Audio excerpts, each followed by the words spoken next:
Hi everyone, welcome to Difference Frames the World, an independent channel where you can see the world from a different angle.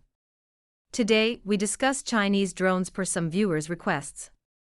In a previous video uploaded 3 days ago, we discussed China's GDF-600, a hypersonic aerial vehicle that can turn traditional payloads into hypersonic weapons. Many viewers want us to dive into China's other advanced weaponry, such as drones. We will prepare a series of videos to introduce China's technological development, and here comes the second video about drone technology. In this video, we will discuss why the US wants to ban Chinese drones on US soil. First, let us start the video with a brief introduction to Abraham Karim, the father of drones. He was born in 1937 in Baghdad and later became a citizen of Israel.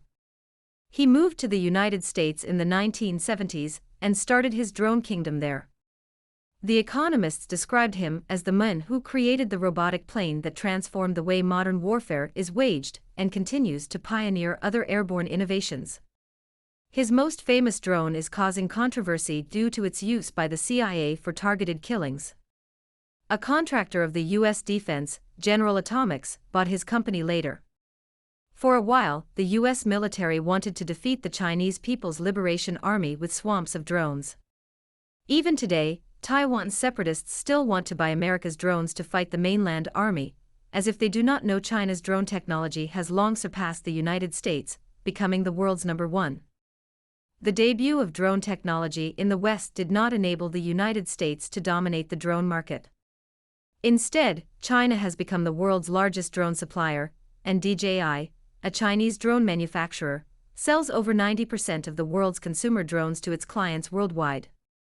4 months ago, the Chinese drone manufacturer DJI published a clip on its social media platform, Weibo, showing its drone flying over Mount Everest, the first time an unmanned drone flew over the world's highest summit in human history. DJI is the world's biggest drone manufacturer engaging in consumer and commercial drones only. Although DJI employed geofencing technology to disallow its drones from being used on the battlefield, experts can still circumvent the company's restrictions and use them for military purposes despite warnings from the manufacturer. In mid-October 2024, DJI sued the U.S. Defense Department for adding it to a list of companies allegedly working with the Chinese military. It argues it is not a Chinese military company. It is not owned or controlled by the Chinese People's Liberation Army. Even though DJI deplores the military use of its commercial rigs, its Matrix 300 RTK drones are widely used in the Ukraine war. Before 2017, the U.S. military also used DJI drones until the Pentagon banned DJI products for national security excuses. In January 2024, it introduced a heavy delivery drone, Flycart 30, to the global market. Capable of overcoming traditional transport challenges with its large payload capacity, long operation range, high reliability, and intelligent features, the drone is not a weapon but can change the war unprecedentedly. With the help of such drones, difficult transportation tasks in the mountains, offshore, or emergency rescue can be fulfilled more efficiently and flexibly. From agriculture to construction management and surveying, DJI's industrial-grade drones have transformed industries by improving safety for workers and productivity for businesses, the company says.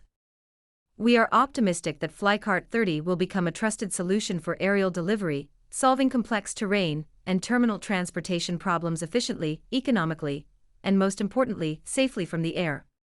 Even if the company does not allow its clients to use its drones in wars, Flycart 30 will inevitably play an increasingly important role on the battlefield as a logistics solution, fast and securely.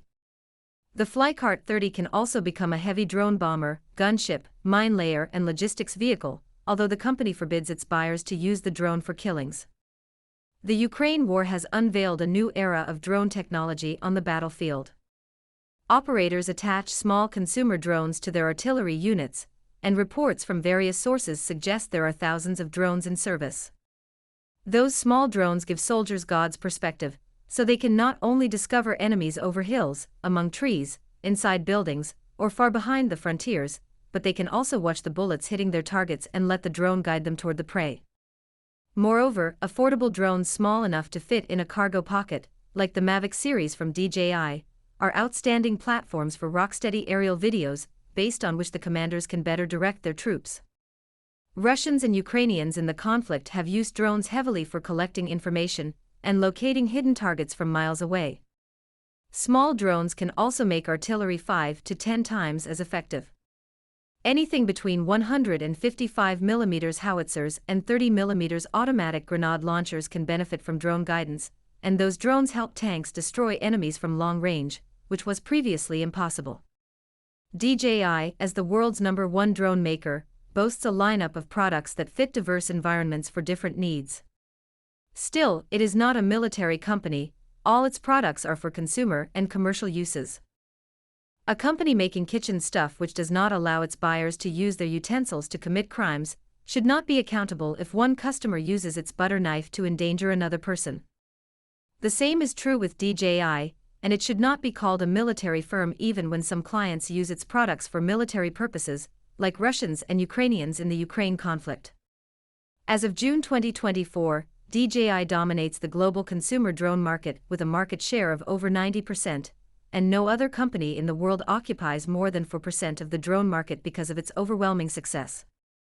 The United States has long targeted DJI for national security excuses.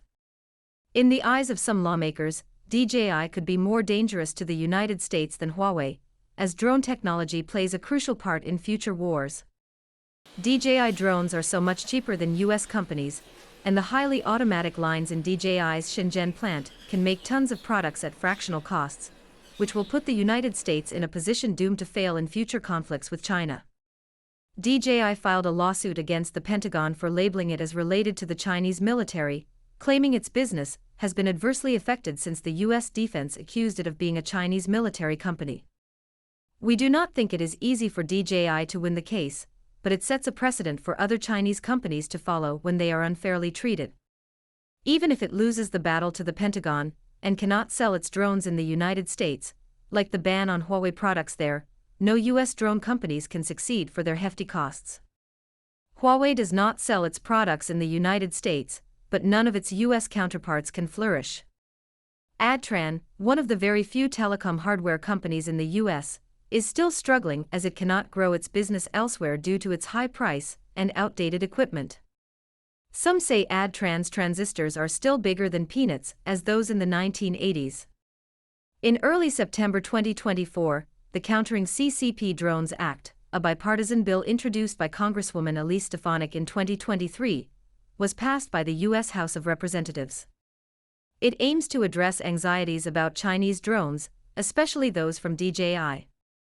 Several U.S. government agencies are concerned about DJI's ties to the Chinese Communist Party.